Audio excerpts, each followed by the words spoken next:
मेती समुदाय को अनुसूचित जनजाति का दर्जा देने पर मणिपुर में हिंसा भड़क उठी। सेना बुलाई गई जो अब शांति स्थापित करने के लिए फ्लैग मार्च कर रही है।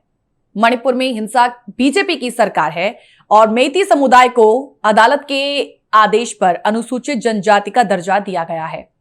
इस आदेश के खिलाफ राज्य के जनजातीय समूहों में विरोध हो रहा है, जमकर राजनीति भी हो रही है और मणिपुर में क्या चल रहा है उसका अंदाजा एक महिला के ट्वीट से लगाया जा सकता है। वो ट्वीट कौन सा है, हम सबसे पहले आपको वो ट्वीट दिखाना चाहते हैं जिसमें लिखा है एक ममता गुसैन द्वारा कि my state is burning, kindly help. Manipur में क्या चल रहा है इसका अंदाजा आप इस महिला के ट्वीट से लगा सकते हैं कि वहां पर इस वक्त क्या सूरत हाल है। यहां पर आपको सबसे पहले बता देना चाहते हैं कि राज्य के कई जिलों में आदिवासी समूहों द्वारा रैलियां निकालने के बाद कानून व्यवस्था एकदम से बिगड़ गई। आज हालात कुछ हद तक स्टेबल हैं। मणिपुर सरकार ने राज्य में अगले 5 दिनों के लिए इंटरनेट को सस्पेंड किया हुआ है।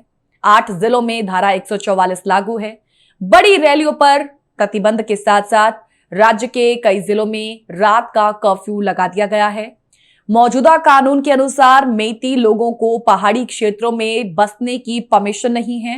राजधानी इंफाल से लगभग 58 किलोमीटर दूर नागा बहुल सेनापति कस्बे में पूरी तरह सब कुछ बंद कर दिया गया है। सार्वजनिक परिवहन को रोक दिया गया है। पुलिस कहती है कि जुलूस में हजारों लोग शामिल हुए, तख्तियां लहराई गई और मेती समुदाय को एसटी दर्जा दिए जाने के विरोध में नारे लगाए गए। आपको यहां पर यह समझना जरूरी है कि यहां पर मणिपुर में ये जो हिंसा हुई है, आखिर बवाल जो है किस बात पर हुआ, इसके लिए आपको ग्राफिक्स टेक्स्ट के माध्यम से हम ये जानकारी डिकोड द कोड्स में अपने सेगमेंट में सबसे पहले देंगे। देखिए बवाल किस बात पर है। इस सारे बवाल की जड़ को कब्जे की जंग माना जा सकता है। इसे ऐसे समझिए कि मेती समुदाय की आबादी यहां 53% से ज्यादा है, लेकिन वो सिर्फ घाटी में बस सकते हैं। वहीं नागा और कुकी समुदाय की आबादी 40% के आसपास है और वो पहाड़ी इलाकों में बसे हैं, जो राज्य का 90% इलाका है।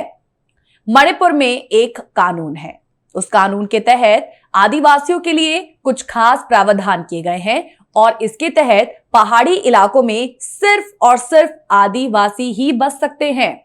क्योंकि मैती समुदाय को अनुसूचित जनजाति का दर्जा नहीं मिला है, इसीलिए वो पहाड़ी इलाकों में नहीं बस सकते हैं, जबकि नागा और कुकी जैसे आदिवासी समुदाय चाहे तो घाटी वाले इलाकों में जाकर रह सकते हैं। आप अब खुद समझ सकते हैं कि मैती एक तरफ, दूसरी तरफ नागा कुकी, इन दोनों के बीच विवाद की असली वजह यही है। इसीलिए मैती ने भी खुद को अनुसूचित जाति का दर्जा दिए जाने की अब मांग पहले भी की थी और अब भी की जा रही है। इस बात से देखिए ये हिंसा जो है वो सामने आई है।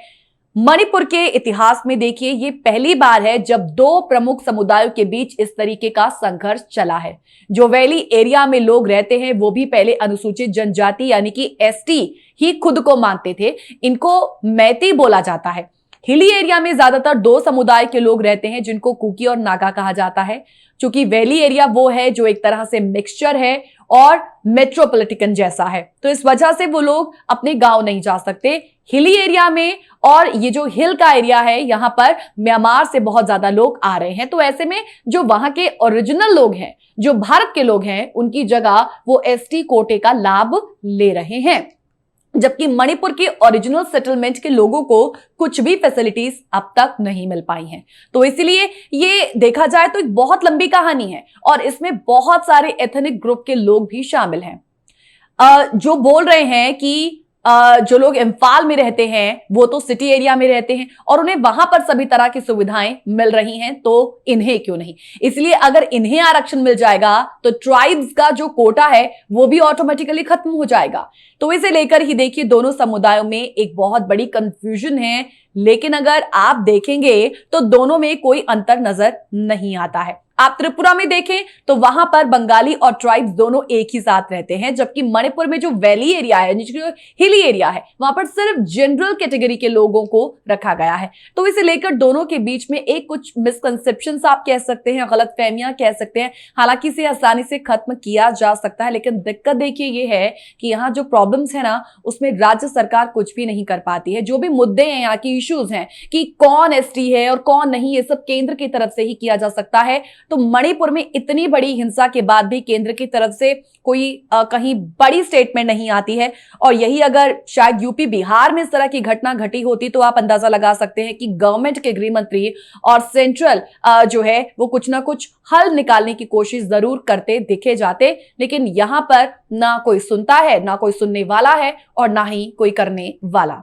फिलहाल एक छोटे से ब्रेक के लिए यहां पे रुकेंगे, लेकिन ब्रेक के उस पार बात बजरंग दल की, क्योंकि कर्नाटका चुनावों के दौरान आजकल इसका जिक्र कुछ ज्यादा ही हो रहा है। तो इतिहास जानने की जरूरत है और यह भी जानेंगे कि मोदी और कांग्रेस इसे फिर क्यों सुर्खियों में ले आए हैं। छोटा सा ब्रेक पहले लेंगे।